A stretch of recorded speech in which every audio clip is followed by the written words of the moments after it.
They ruled the screen like giants, but Hollywood's golden age was built on a lie measured in inches. The most feared gangsters, the most beloved clowns, and the most scandal-soaked idols on earth were hiding platform shoes, apple boxes, and trenches dug for their co-stars. Stay with us as we expose their real heights and the scandal studios buried with them. And subscribe to Classic Hollywood Legends for more forgotten Hollywood secrets. 1. Charlie Chaplin. Approximately 5'6" in Charlie Chaplin was the most famous human being alive, and he was smaller than the policeman he kicked.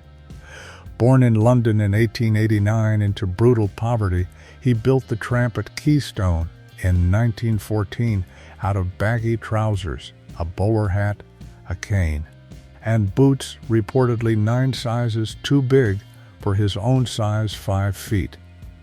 He made his smallness the joke, then made it the weapon, letting the littlest man in the frame humiliate everyone who assumed they could crush him. Off-screen, the story is far darker.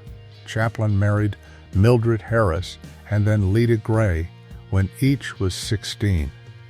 The second divorce spilling lurid allegations across every front page in America. He married Una O'Neill at 18 when he was 54. He survived a paternity suit and a Mann Act prosecution that ended in acquittal, but never survived J. Edgar Hoover's file on him. In 1952, his re-entry permit was revoked, and the man who defined American cinema was effectively exiled. He returned once, in 1972, for an honorary Oscar and a standing ovation from the industry that had run him out. He died in Switzerland on Christmas Day 1977, aged 88. 2. Frank Sinatra, commonly listed at about 5'7.5" in Frank Sinatra, had the biggest FBI file of any entertainer in America and one of the smallest frames in show business. Born in Hoboken in 1915, skinny, scarred at birth by forceps, and generally placed at around 5'7.5", he caused riots at the Paramount Theater in 1942, while looking like a boy who needed a sandwich. Reports that he used lifts and tailoring to add inches have followed him for 80 years. The scandals are on another scale entirely. His 1953 comeback in From Here to Eternity spawned the enduring rumor, which he always denied, that mob muscle secured the role, a story the Godfather later immortalized. His documented associations with figures including Sam Giancana and a 1946 Havana gathering attended by Lucky Luciano cost him his Nevada gaming license in 1963. He romanced and lost Ava Gardner, was frozen out by the Kennedys, and swung to Nixon and Reagan in retaliation. He died in 1998, aged 82. 3. Mickey Rooney. Approximately 5'2", and Mickey Rooney was 5'2", and for 3 straight years he was the biggest box office star on the planet, outselling Gable, outselling Cooper, outselling every towering leading man MGM could manufacture. Born Joseph Yule Jr. in 1920, he was performing in his parents' vaudeville act almost before he could walk, and the Andy Hardy series turned him into America's idea of its own boyhood. Then reality arrived.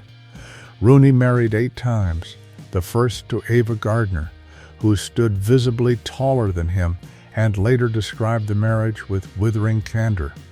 The wholesome image curdled into tabloid material, and the roles dried up the moment audiences refused to accept a grown man with a boy's face as a romantic lead.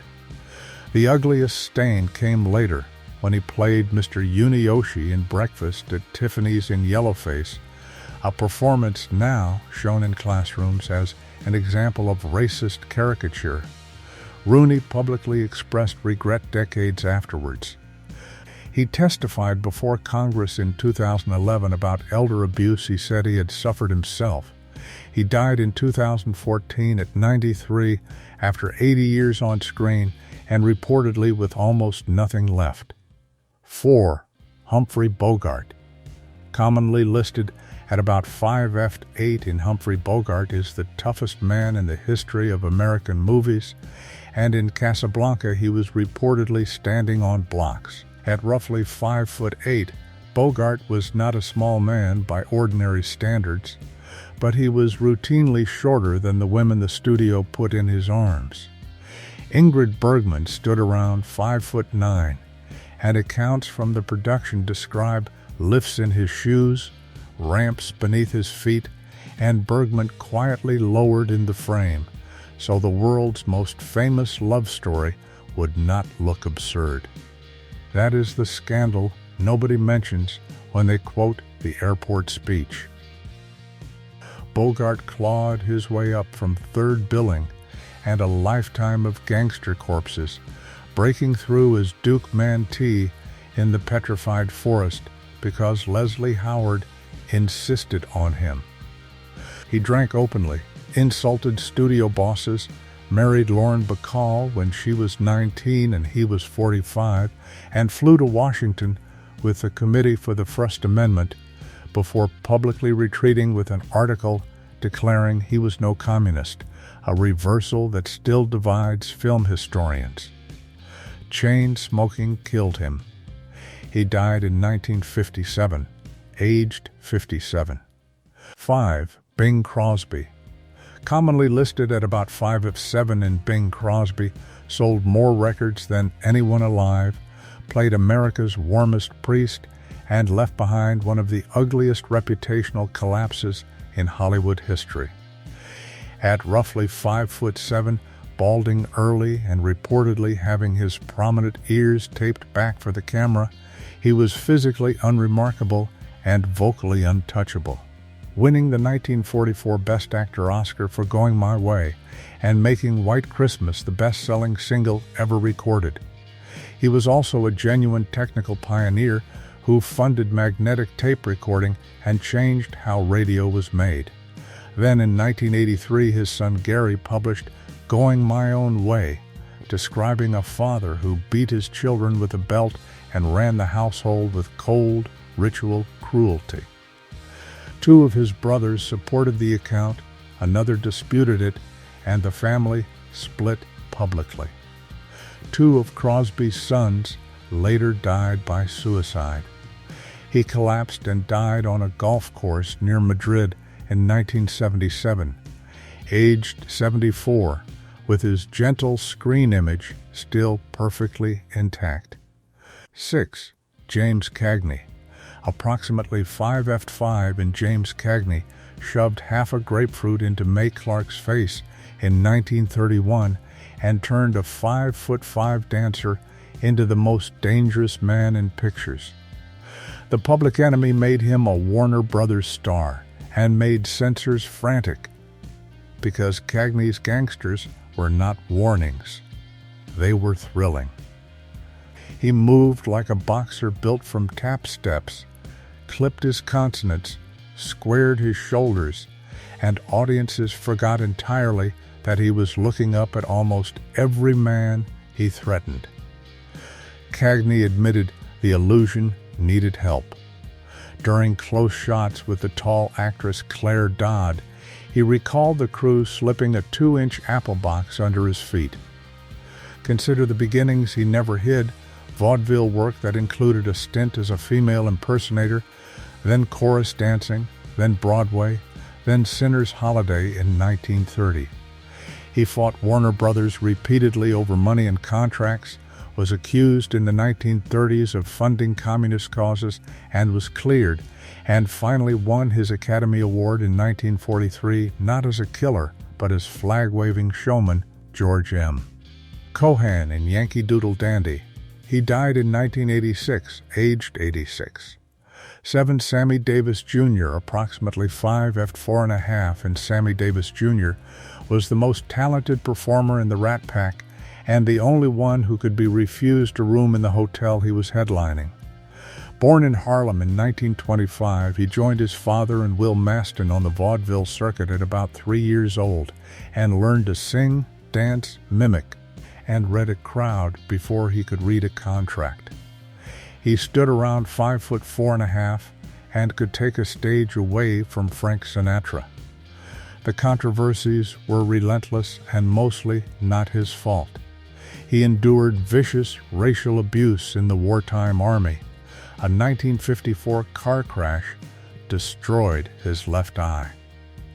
His marriage to Swedish actress May Britt drew death threats at a time when interracial marriage was still criminalist in much of the country, and he was quietly dropped from John F. Kennedy's inauguration festivities after campaigning for him. He converted to Judaism.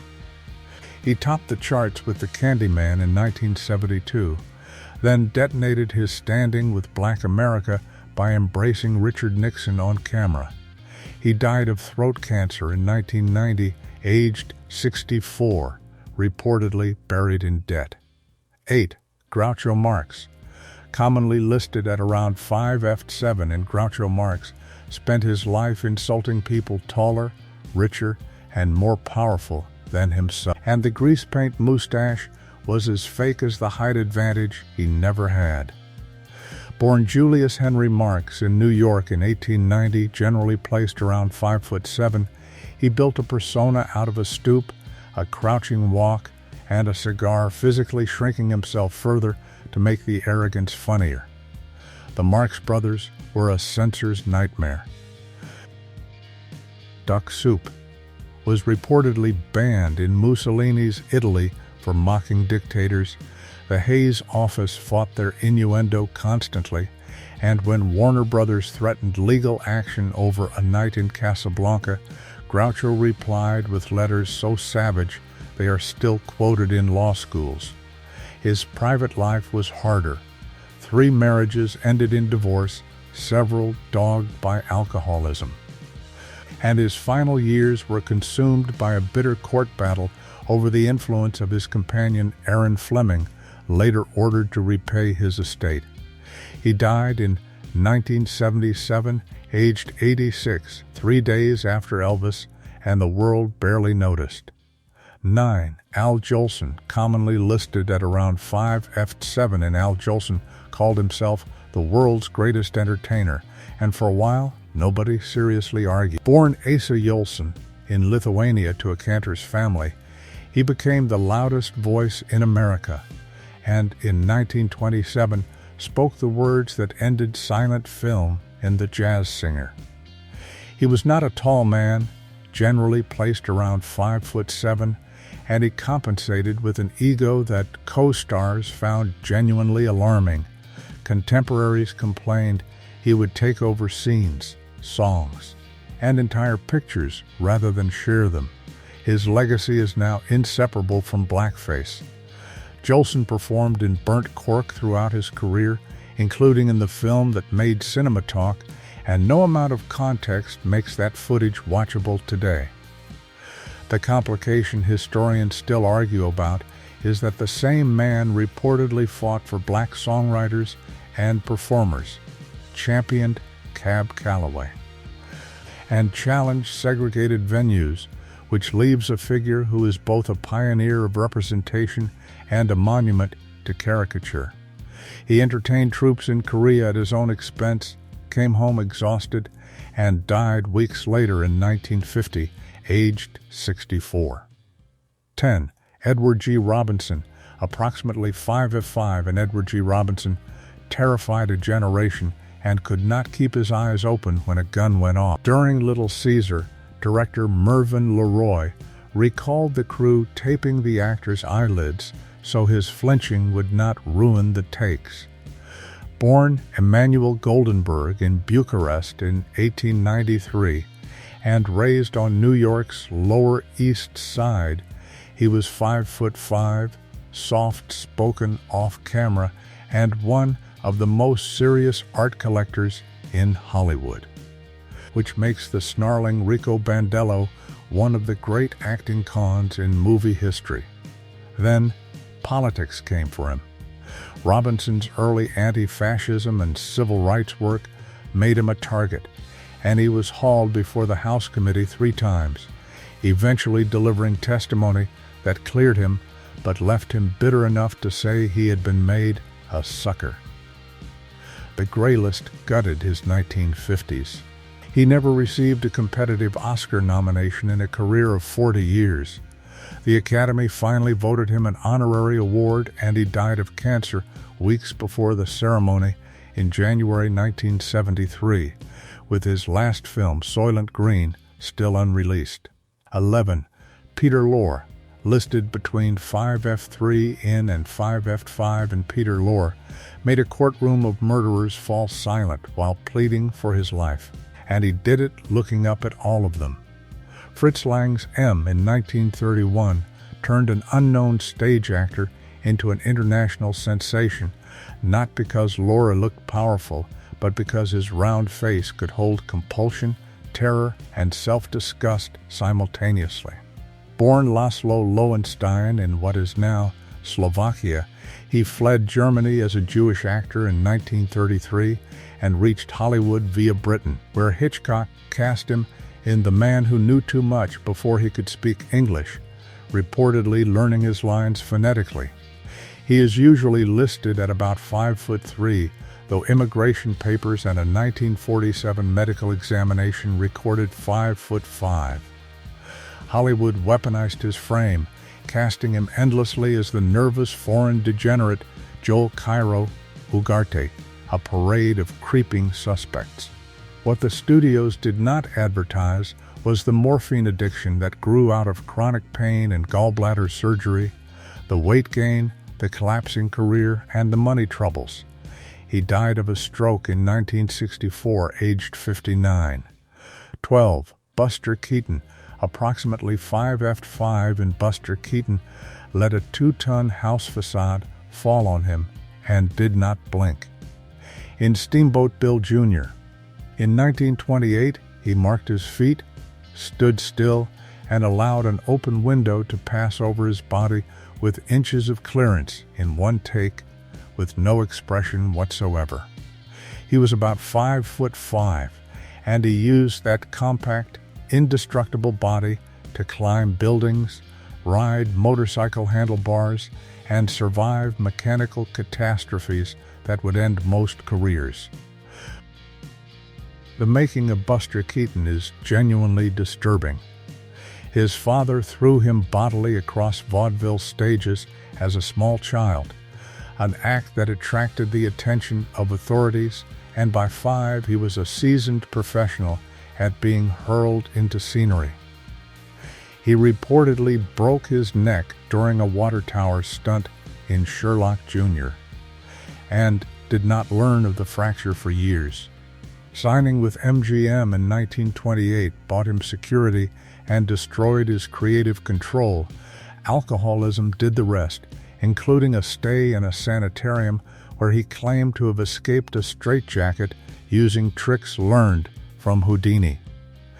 He won an honorary Oscar in 1960 and died in 1966, aged 70, reportedly never told he had lung cancer. 13. Alan Ladd, approximately 5'6" in Alan Ladd, received 4th billing in This Gun for Hire in 1942 and walked out of it a star, and Paramount spent the next decade protecting his height like a state secret. At roughly 5'6", Ladd was shorter than his leading men rivals, so the studio paired him with Veronica Lake, who stood under 5 feet. And the two of them became one of film noir's defining partnerships. The stories that trailed them are Hollywood legend, boxes, ramps, and reportedly trenches dug into the set floor so taller actors could be lowered into his frame. Born in Hot Springs, Arkansas in 1913, Ladd lost his father young, drifted through jobs, and was noticed on radio by former actress and agent Sue Carroll, who became his wife and engineered his rise. Shane in 1953 made him immortal with barely any dialogue at all. Then came the collapse, alcohol, weaker films, and in 1962, a gunshot wound to the chest that was officially ruled an accident and has been questioned ever since. In January 1964, he died at 50 from alcohol and sedatives, again ruled accidental. 14. Sal Mineo.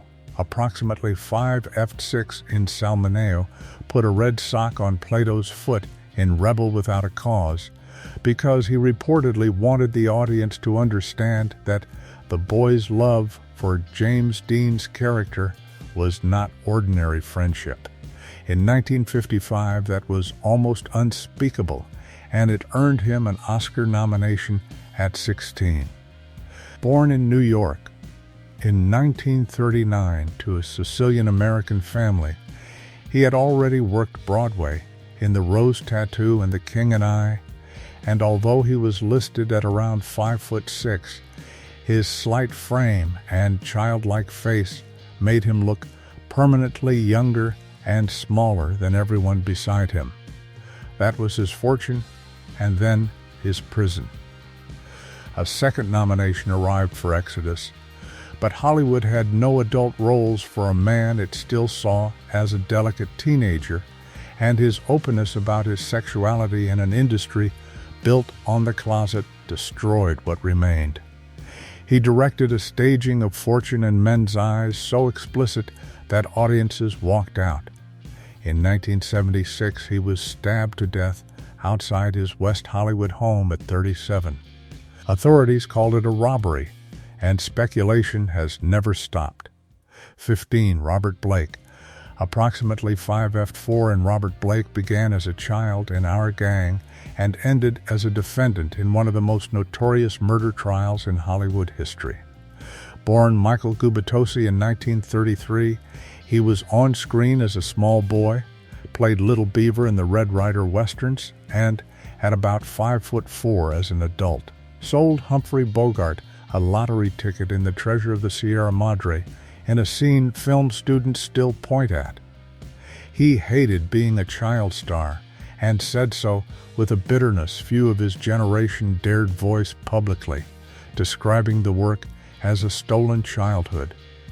As an adult, he turned his compact, coiled physicality into something genuinely frightening as Killer Perry Smith in Cold Blood, then won an Emmy as television's Beretta. In 2001, his wife Bonnie Lee Bakley was shot dead in a car outside a Studio City restaurant. Blake was charged with her murder, acquitted in 2005, then found liable for her death in a civil trial and ordered to pay damages. He never worked again and died in 2023, aged 89. 16. Audie Murphy. Commonly listed at about 5'5" in Audie Murphy, was rejected by the Marines for being too small and became the most decorated American combat soldier of the Second World War.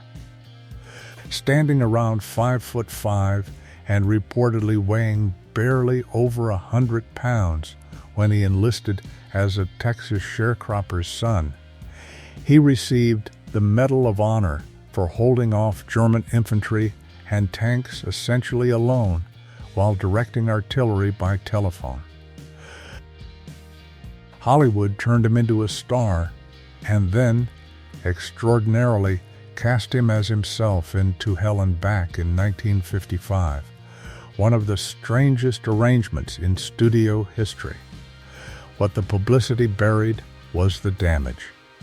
Murphy suffered what would now be diagnosed as severe post-traumatic stress disorder, reportedly slept with a loaded pistol under his pillow, struggled with insomnia and nightmares for the rest of his life, and became dependent on sleeping pills before weaning himself off. Gambling wrecked his finances. In 1970, he was tried and acquitted over an assault. He died in a plane crash in Virginia in 1971 at 45 and is buried at Arlington, where his grave is among the most visited in the cemetery. 17. Jackie Coogan.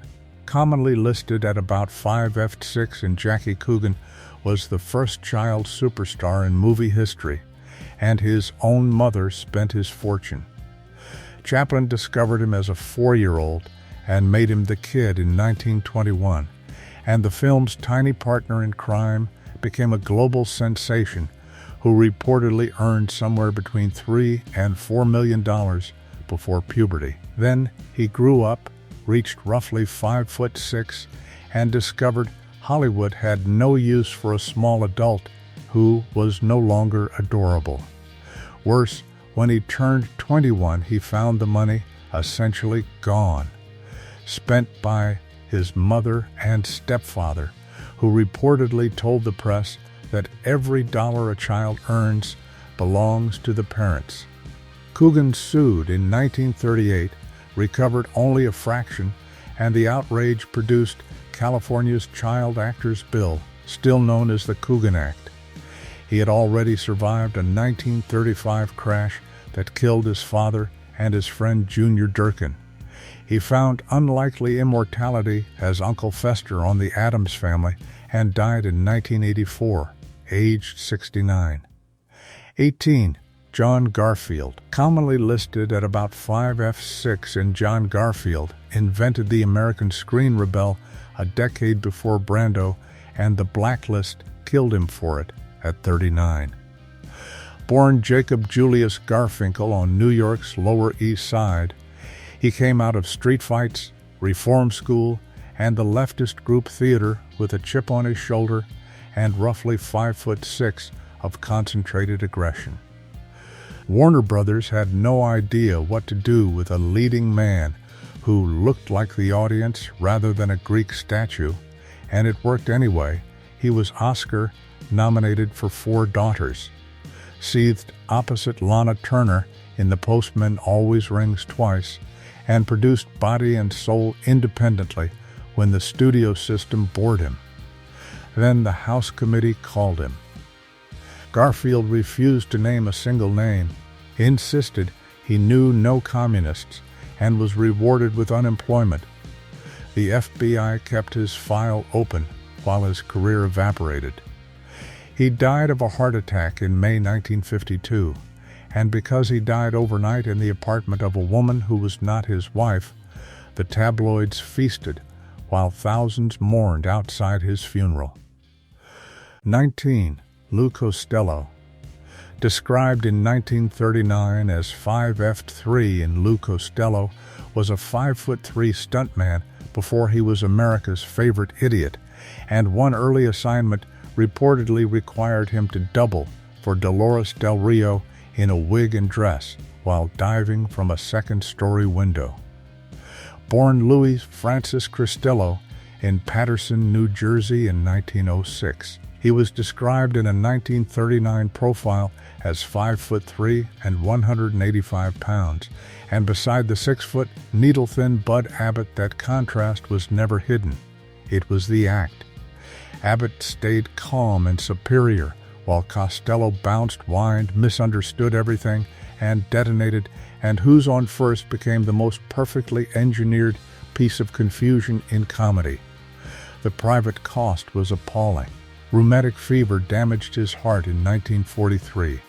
That same year, his infant son Lou Jr. drowned in the family pool days before his first birthday, and Costello reportedly performed his radio show that night anyway. The partnership with Abbott collapsed in 1957 amid money, billing, and tax disasters. He finished one solo film and died of heart failure in March 1959. 3 days before his 53rd birthday. 20. George Raft.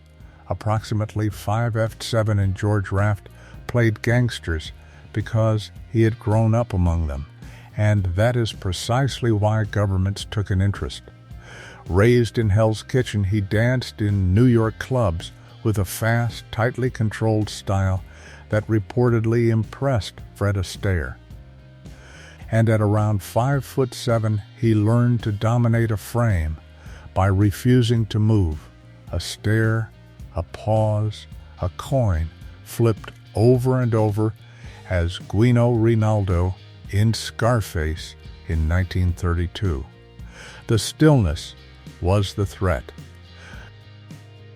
Raft's friendships with figures such as Owney Madden and Bugsy Siegel were not studio invention, and his involvement with a Havana casino operation and later gambling interests eventually saw him barred from entering Britain in 1966, an extraordinary humiliation for a Hollywood star. He is also the man who reportedly turned down the roles that made Humphrey Bogart, including High Sierra, The Maltese Falcon, and material connected to Casablanca, which may be the most expensive series of decisions any actor ever made. He mocked his own myth as Spats Columbo in Some Like It Hot and died in Los Angeles in 1980. 21. Roddy McDowall, commonly listed at about 5'7" in Roddy McDowall, was Hollywood's most beloved evacuee and the keeper of its most dangerous secrets.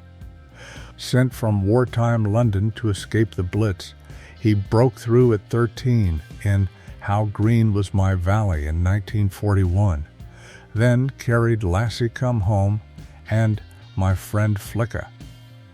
He stopped growing at around 5'7", slight and boyish, and the studio system that adored the child had no leading man slot for the adult, so he rebuilt himself as a character actor and ended up under prosthetic makeup as Cornelius and Caesar in the Planet of the Apes films. The scandal came in 1974 when federal agents raided his home and seized a vast collection of illegal film prints. Accounts of the case say he cooperated and identified other celebrity collectors, and some friendships never recovered. He also spent decades recording candid tapes and diaries about Hollywood's private lives, material sealed on his instructions. He died of cancer in 1998, aged 70. 22. Claude Rains, approximately 5'6.5" in Claude Rains, became a Hollywood star in a film that never showed his face. As Dr. Jack Griffin in The Invisible Man in 1933, he was buried under bandages and effects, leaving only that cultivated, rasping voice, which is exactly what director James Whale wanted. It is a career built entirely on sound, which conveniently distracted from the fact that he stood about 5'6.5" among giants.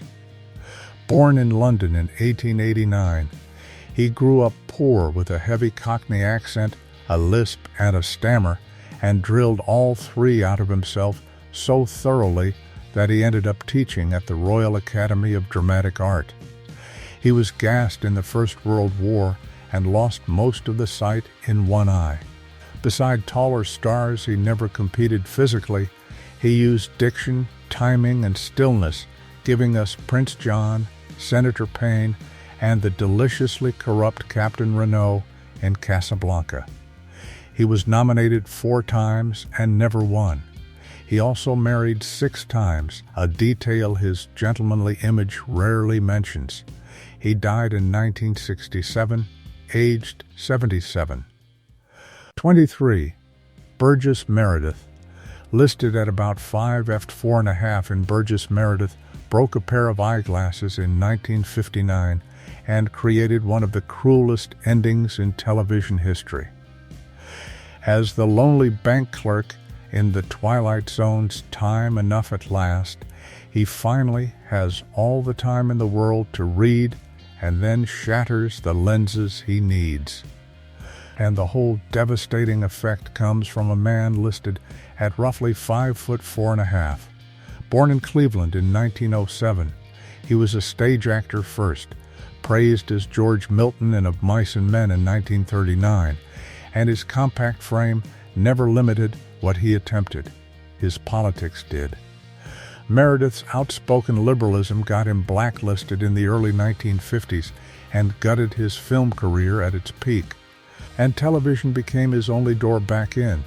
He married 4 times, including to Paulette Goddard, Chaplin's former wife, which tangled him into Hollywood's most gossiped about circle. Then came A Second Life, The Umbrella-Twirling Penguin, and Mickey Goldmill in Rocky, which brought a second consecutive Oscar nomination. He worked into the 1990s and died in Malibu in 1997, aged 89. 24. Billy Barty, 3F9 in Billy Barty, was 3'9", and he did more to change how Hollywood treated small actors than anyone who ever towered over him. Born in 1924 with a form of dwarfism, he was performing on stage as a toddler and appeared in the Mickey Maguire shorts as the younger brother of a young Mickey Rooney, which means two of the shortest men in film history began their careers side by side. Busby Berkeley used him in Gold Diggers of 1933 and Footlight Parade, including a sequence in which the adult Barty plays a leering infant, footage that modern audiences find genuinely uncomfortable. Barty understood exactly what the industry wanted from him and fought it for 50 years. In 1957, he founded the organization that became Little People of America, campaigned publicly against the word midget, and pressured studios over demeaning casting, all while still taking the roles that paid. Later work included Foul Play, Legend, and Willow. He died in 2000, aged 76. 25. Michael Dunn, commonly listed at about 3F10 in Michael Dunn, was Oscar-nominated, Tony-nominated, and dead at 38, and Hollywood still mostly remembers him as a television villain. Born in 1934 with dystrophic dysplasia, and generally listed at about 3'10", he refused from the beginning to be a novelty act, training as a singer and actor and forcing the industry to cast him as a full human being. He earned a Tony nomination for The Ballad of the Sad Cafe and an Academy Award nomination for Ship of Fools in 1965, playing the observant dwarf Glocken who narrates the moral rot around him, and he was reportedly furious at how often interviewers wanted to discuss his body instead of his work. Then came the role that paid the bills and boxed him in, the brilliant, murderous Dr. Miguelito Loveless in The Wild Wild West. He was found dead in his London hotel room in 1973 during production of a film with heart and lung complications cited and speculation never fully settled. 26. Elisha Cook Jr., approximately 5F5 in Elisha Cook Jr., was disarmed and humiliated by Humphrey Bogart in front of his own boss in The Maltese Falcon, and it made his career forever. Playing Wilmer in 1941 with rage, panic, and wounded pride, he created the template Hollywood would demand from him for 50 years. The small man trying to look dangerous, who never quite controls the room. Born in San Francisco in 1903, he came up through vaudeville and Broadway, and at about 5'5", casting directors deliberately set his slight frame against physically imposing actors so audiences would smell blood. He was nicknamed one of Hollywood's lightest heavies, and he specialized in magnificent losing. In The Big Sleep, he drank poisoned liquor rather than betray a woman. In Phantom Lady, he played an unnerving nightclub drummer. Stanley Kubrick made him the insecure George Peedy in The Killing. As Stonewall Tory in Shane, he was shot into the mud by Jack Palance in one of the most brutal deaths in Westerns.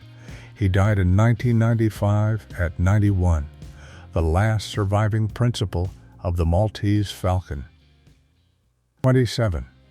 Angelo Rossitto, approximately 2F11 in Angelo Rossitto, stood under 3 feet tall and appeared in the single most notorious film Hollywood produced in the 1930s.